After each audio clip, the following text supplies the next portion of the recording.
दोस्तों, यदि आप भी एक किसान हैं और आप भी अपना खुद का एक बिजनेस स्टार्ट करना चाहते हैं तो ये वीडियो केवल आपके लिए है, क्योंकि इस वीडियो में हम आपके लिए 5 ऐसे एग्रीकल्चर बिजनेस आइडियाज लेकर आए हैं जिसमें आप बिना किसी इन्वेस्टमेंट के महीने के लाखों कमा सकते हैं और अपने बिजनेस के सपने को पूरा कर सकते हैं। देखिए, इसमें हम आपको 2 तरह के बिजनेस आइडियाज के बारे में बताएंगे। पहला, जिसमें आप अच्छी खासी इन्वेस्टमेंट करके पैसे कमाओगे।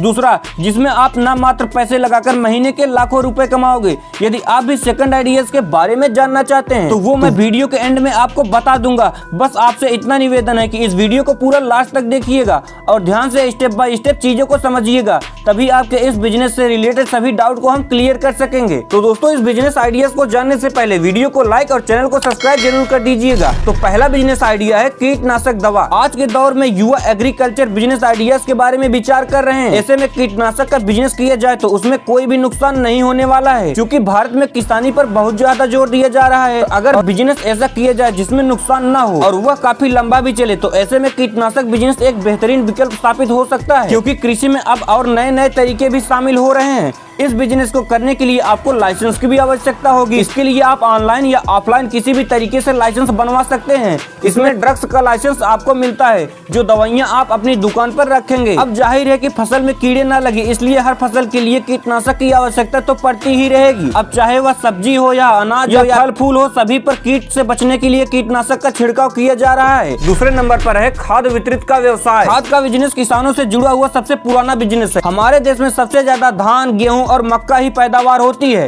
जिसके लिए सबसे ज्यादा खाद का इस्तेमाल किया जाता है। ऐसे में बहुत से लोग जो सरकारी भंडार से खाद लेकर आते हैं और बहुत सारे लोग जो बिचौलियों से खाद लेते हैं, जो स्टोर से खाद को खरीदते हैं। तो ऐसे में आप क्षेत्र में इसका बिजनेस करके मुनाफा पा सकते हैं। तीसरे नंबर पर है दुग्ध उत्पादन। दूध उत्पादन का व्यवसाय छोटे और बड़े पैमाने पर किया जा सकता है। आपने गाँव में देखा होगा कि लगभग हर घर में गाय और भैंस पाले जाते हैं, जिससे दूध का उत्पादन ही होता है और वो अपने गाँव में डेयरी में दूध बेच देते हैं।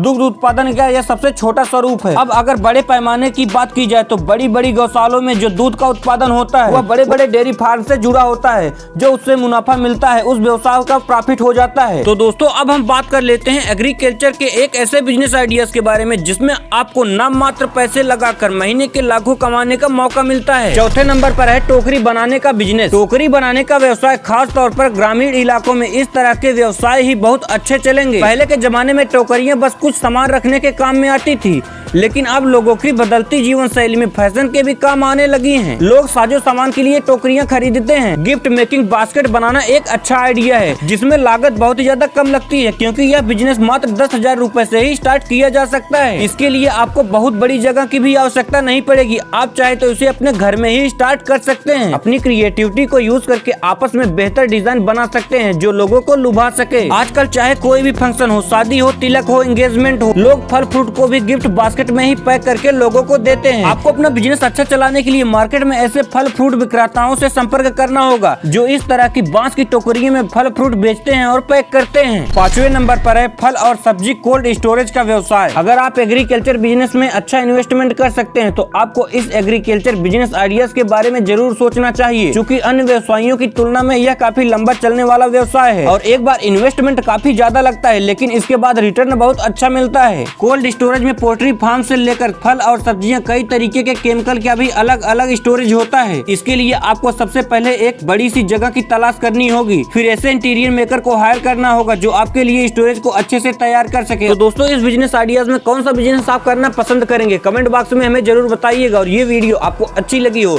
तो वीडियो को लाइक और चैनल को सब्सक्राइब जरूर कर दीजिएगा, क्योंकि इस तरह से बिजनेस आइडिया से रिलेटेड टिप्स हम आपको इस चैनल पर लाते रहते हैं।